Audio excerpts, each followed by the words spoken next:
রাত তখন গভীর। রাজধানীর শাহজালাল বিমানবন্দরের সাদা এহরামে এক স্নিগ্ধ পরিবেশ। আল্লাহর মেহমান হিসেবে পবিত্র মক্কার উদ্দেশ্যে রওনা হওয়ার অপেক্ষায় ৪১৮ জন হজযাত্রী। তাদের বিদায় জানাতে এবং বছরের প্রথম হজ ফ্লাইট উদ্বোধন করতে বিমানবন্দরে হাজির হন প্রধানমন্ত্রী তারেক রহমান। সরকার গঠনের স্বল্প সময়ের মধ্যে এবার হজের খরচ ১২,০০০ টাকা কমাতে সক্ষম হয়েছে বর্তমান প্রশাসন। তবে প্রধানমন্ত্রী জানালেন, এটি কেবল শুরু।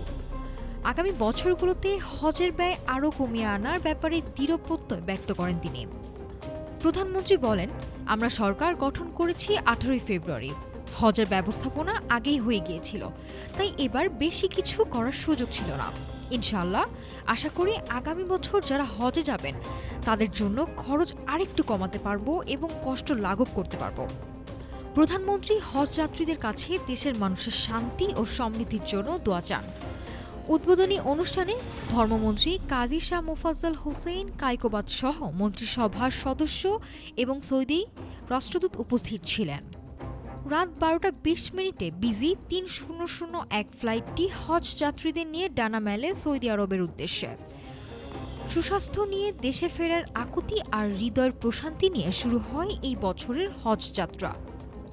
স্বল্প সময়ের প্রস্তুতিতে খরচ কিছুটা কমলেও সরকারের লক্ষ্য এখন দীর্ঘমেয়াদী সংস্কার।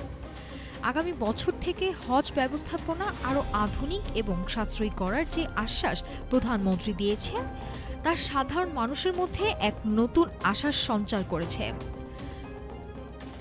নাফিসা সামিয়া, ঢাকা টুডে।